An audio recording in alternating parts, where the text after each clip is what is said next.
Hey, good day everybody. This is Sports Fanatic News. I'm Joe Boric, and this is going to be the NFC QB's video, and this is going to be for all of my stat heads out there because I have all the stats of the different quarterbacks written down for the NFC, which I should have done for the AFC video, and I might go back and do a more stat edition of that one since that one was more rushed and wasn't as in-depth as this one. Where this one I'm going to go over their passing yards, touchdowns, interceptions, and passer rating. And then I'm also for quarterbacks that are on teams that are now backups that have been primarily starters or have been starters to this point in their career in recent years. I'm going to mention their stats as well because that brings a lot of added value to that team, obviously.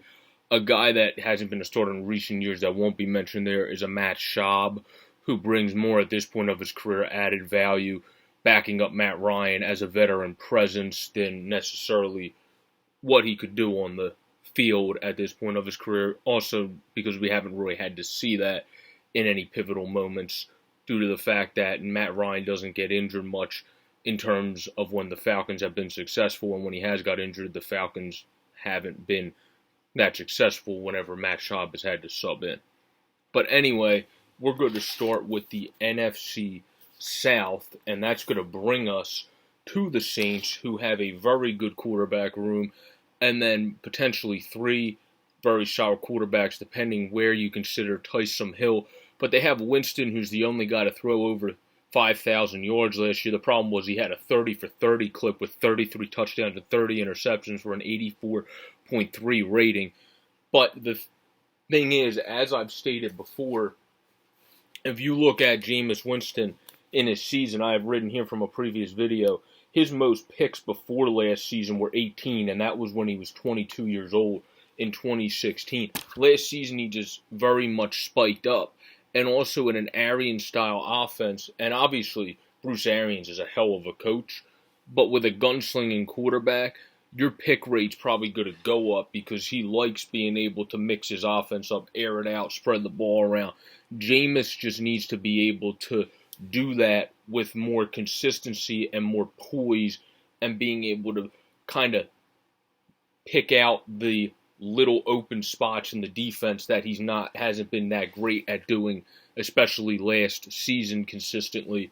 So that's what he has to get great at doing. And that's also something Drew Brees was not necessarily the most fantastic at doing before going on the Saints, because in their careers in their first 5 years, Brees had an 84.9 passer rating and Winston has an 86.9 even after last season. So going to the Saints might be just the perfect matchup for him. That might end up working just as good as like ice complements gin. So like that might end up just working out very well for them. And then Brees, of course, on their team has 2,979 yards, 27 touchdowns and 4 interceptions for a 116.3 rating. When Brees came back, he was just balling. He had the best zip on his ball. Having those few games off actually probably worked out very well for Drew Brees. But this season, he's coming back. He's going to come back motivated as ever. This is most likely going to be his final season. So that obviously extra motivation for Drew because he's slated to become an analyst after this year, so I would think he's going to move on after this year, but he's slated to have a hell of a season in my opinion, and that's just going to be a very good quarterback matchup for the Saints because if Drew Brees goes down again, I think they have a perfect backup in Winston with Sean Payton and the rest of the folks there to be able to coach him into being the quarterback they think he could be. And as I've said in previous videos, I think he might end up becoming their future quarterback, and Taysom Hill's just going to stay as that very, very, very, sorry, my lips are dry, very, very, very impressive gadget player, which we'll talk about more when we get to the Eagles, where I don't believe they are just going to use Jalen Hurts as a gadget player. He's going to also become their backup quarterback, but we'll get to that later. The Panthers, of course, a fellow NFC South team, have Teddy Bridgewater now, who threw for 1,384 yards, 9 touchdowns, and 2 interceptions for a 99.1 rating before Drew Brees came back, because he was, of course, the Saints' backup last year. He's one of those prototypical, very good game managers. He's not going to turn the ball over much. He's not going to do anything that's very much to write home about every week either. But he's a very steady Eddie type quarterback, similar to a Ryan Tannehill type that Tannehill's become since going to the Titans last season. And if he continues to be that, he kind of profiles to that type. They're not going to wow you all over the place, but they make those key throws at times. They manage the game. They'll probably limit their interception. And they're very good at thinking the sport and being able to kind of pick through the defense, which is something that is why I believe Jameis Winston's in a great spot in New Orleans, because that's what Drew Brees got so good at doing, going through all his progressions. Jameis is not fantastic at that yet, so I think that will help him there. Where because Teddy was with Drew Brees last year, I think that helped him immensely to become a better quarterback. And he probably will have a good few years in there for Carolina, while they use him as probably a stopgap to find their future quarterback and their franchise QB. The Bucs, of course, have 43-year-old Tom Brady, who still had over 4,000 yards with 4,057, 24 touchdowns to 8 picks, but he only had an 88 rating. So he wasn't as efficient last year, but his other stats were pretty impressive still, because I would take a 24-8 season for over 4,000 yards as a bad season any day of the week as my quarterback. So I think with that wide receiving core, I mean, you got Godwin, got Evans, I mean, you got the tight ends there, you got Brait, who's impressive blocker as much as he can catch the ball as well, O.J. Howard, who's going to be a hell of a pass catcher. And then you've got, obviously, Rob Gronkowski, and those two guys fit together so well. They are one of the best pairings in the history of the NFL, Tom Brady and Gronk.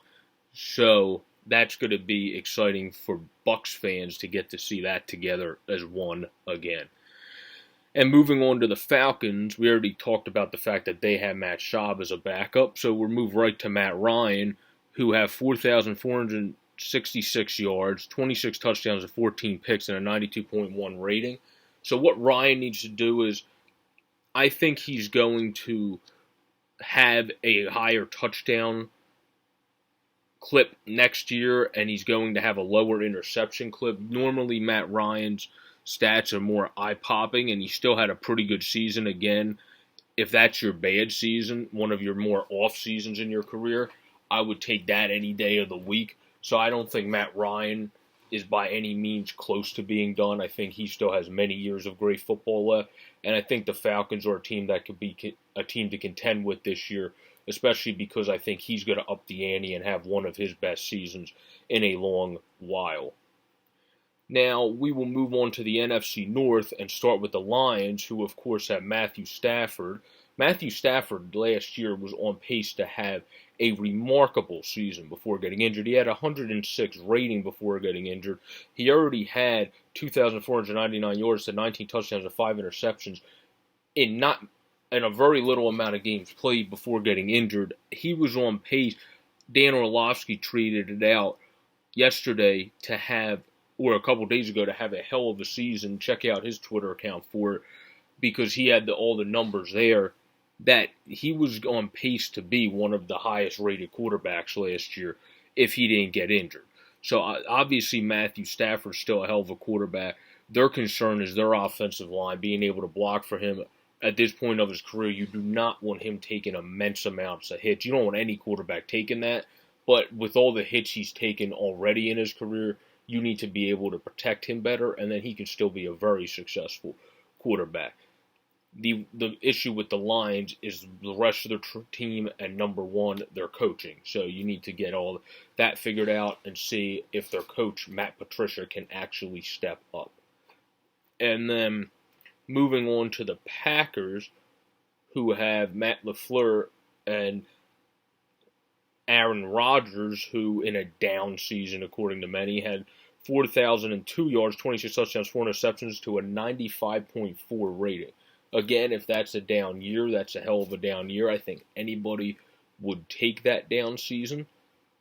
And I believe that Aaron Rodgers is going to come back this year. I think he's going to have a very good season with Jordan Love behind him, because if we look at Aaron Rodgers, Brett Favre was a very fun, unique quarterback to watch of his time, because you didn't have those crazy playmakers like the Mahomes-esque guys. That's kind of what Favre was of his time. But he was more of a risk taker than Rodgers. He threw more interceptions, where his interceptions went up more when he had Rodgers behind him for whatever reasons, whether it was pressure, he was just aging, and then he had a fantastic final year when he got them to the championship game. Then obviously went on and did good things with the Vikings and Jets after that to ride on to the sunset after that. But Rodgers hasn't thrown double-digit picks since 2010. So that's different to me than Favre. He's a risk taker in terms of if he knows you're a guy that are going to go up and catch the ball, number one.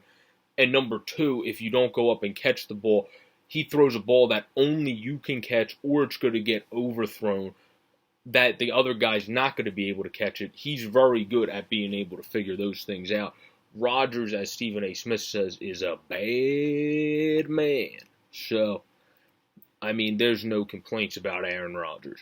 Kirk Cousins actually had one of the higher quarterback ratings in the NFC last year. He had a 107.4 rating for 3,603 yards and 26 touchdowns and 6 interceptions. Now, of course, part of this is because he has a core. They do some screens there. They do some packages where he throws some short passes, and his wide receivers are absolutely out with their speed there, and especially last year when they still had Diggs. But he also was pretty impressive and had his most efficient season as a starter last season. He, of course, just needs to show the ability to step up in the final moments in big games. And I think Kirk Cousins eventually is going to be able to do that. He's on a hell of a team in the Vikings. He got them to a pretty good spot last year, and I'm sure he's going to be extra motivated this year to get even beyond that point. So I don't have any qualms about him. I think he's going to do fairly well. With the Bears, we'll start with Foles, because Foles is the higher paid guy. So you would think going in, he's the guy that's going to be pushing, and if he plays an ounce just that much better than Trubinsky, he's probably starting. He had 736 yards to 3 tutties and 2 interceptions for an 84.6 rating before getting injured. So he wasn't that sharp before getting injured, but that's only in a small, very, very, very small sample size, I should say, where Trubinsky threw for 3,138 yards, 17 touchdowns, 10 interceptions, and 83 rating. Trubinsky, as Stephen A. Smith has highlighted very well on First Take many times, did better when they started running the options and running them a little bit more a la 2 years ago when they were doing that compared to last season.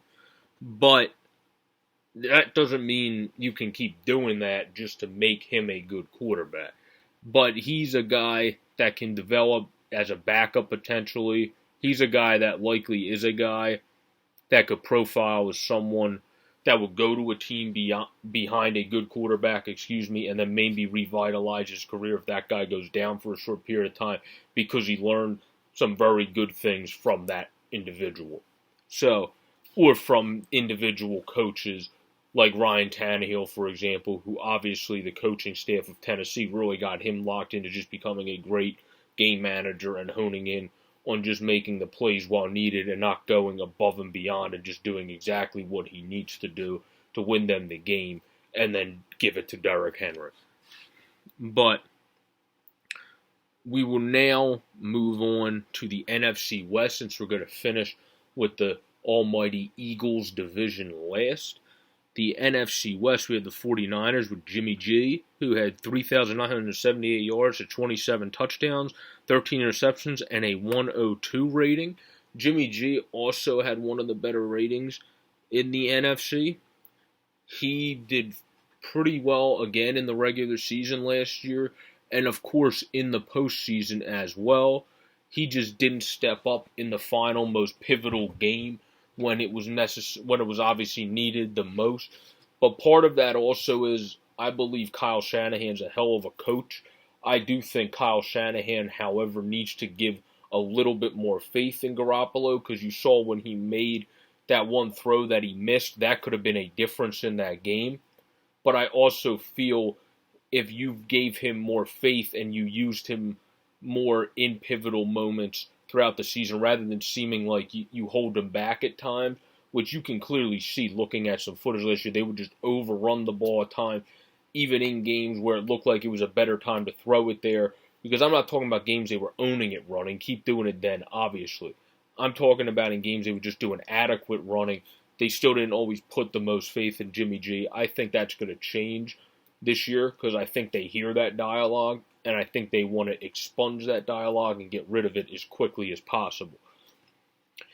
Where Russell Wilson's one of the best and most consistent quarterbacks in the NFL. The guy can do it with his legs. He can move around. He can avoid it. He hasn't had the best offensive line in a while, but who the heck cares, because he's Russell Wilson. He can run around like a crazy man and still make throws. He had 4,110 yards to a 31 touchdowns of 5 interceptions. He had a 106.3 rating, and that is absolutely remarkable, because other than Drew Brees, that's the highest we've read so far, and Brees obviously has played a significantly less amount of games than Russell Wilson last year, who played in all of them.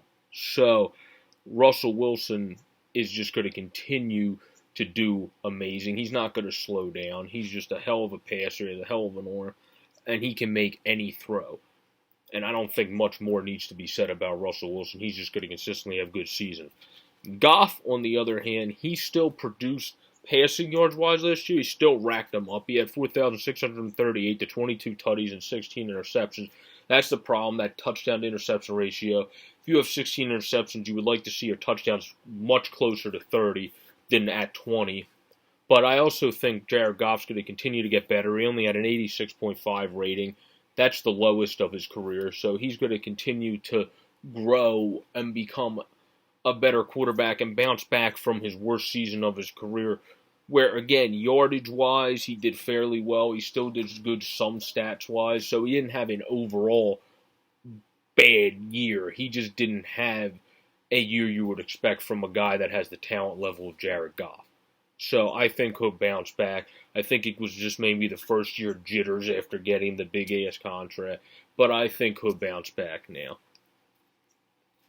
And then the Cardinals, of course, have Kyler Murray, another guy that's a young version of Wilson, really. He can throw it very well. He had 20 touchdowns and 12 interceptions for an 87.4 rating, and that's just to start his career. He had 3,722 yards, and then he had a bunch of rushing yards to go along with that. He's a guy that can move with his feet. He doesn't need the best O-line. You should get him the good O-line, just like the Seahawks should continue to add to their O-line for Russell, but you don't need the best O-line with those types of guys, and that's remarkable because there's not many quarterbacks like that. Mahomes is another in the AFC, but that is very remarkable.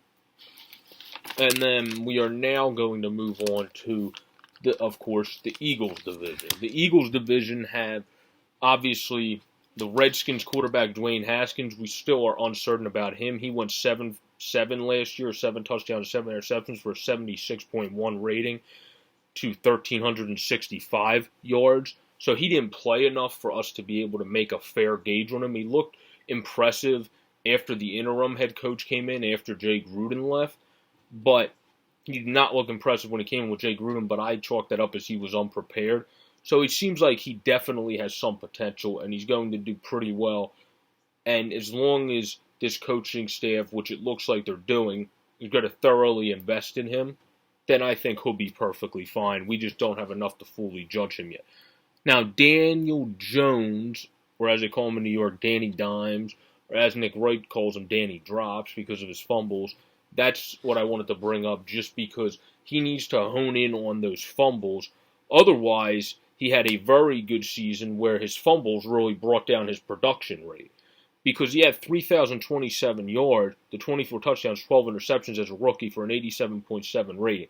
He would have been much more efficient of a quarterback with lessening those fumbles. And that's something that you think would come with age.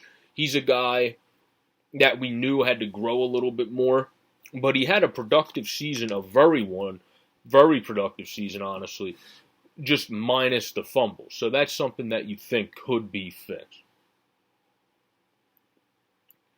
And then, last but not least, before the Eagles, or maybe they are least, the Cowboys. They have Andy Dalton as their backup, who's been a career starter. We had 3,494 yards, 16 touchdowns, 14 interceptions, and 78.3 rating. So Andy Dalton's a very solid backup to have for if Dak Prescott gets injured. I think they're going to get the deal done with Dak Prescott. He had 30-11 campaign, and he had a 99.7 rating for 4,902 yards. If you don't get a deal done with that type of quarterback, there's something wrong with that team because someone's going to jump on him right away, obviously, and that's just going to set the whole league into a frenzy. So I 100% think the Cowboys are going to get a deal done. The Eagles, of course, we have Jalen Hurts and Carson Wentz. Jalen Hurts, if we end up not having a camp at all this year, is likely just to be used as a gadget player because if we don't have much in-person stuff early on, that all the pre-workouts are already getting pushed. We haven't done any of the stuff that would normally be going on now. I don't know if he'll be the backup this year. He might just be the gadget guy, where Sudfeld will be the backup. And Sudfeld would then obviously know the playbook more, have a more in-depth relationship with all the guys, so that would make more sense. But I don't think Jalen Hurts got brought here just to be a Taysom Hill type guy. I think he got brought here to eventually become the backup quarterback and eventually become maybe a package piece or maybe a security blanket as well. It remains to be seen. But Wentz on the season had 4,039 yards, 27 touchdowns, 7 interceptions to a 93.1 rating. So Carson was having a heck of a season, and he was doing pretty well going into the postseason. Then he got banged up, obviously. So having a guy like Hurts as a backup that you can use, that definitely makes the defense think a bit with his speed and his ability to obviously continue to improve at throwing the ball. He's going to be a big dynamic for the defense to consider coming into games. But that's been our NFC QB video with an in-depth look to certain stats of the quarterback. Have a great and pleasant week, everybody. This is Sports Fanatic News. I'm Joe Boric. Peace out. Rock on.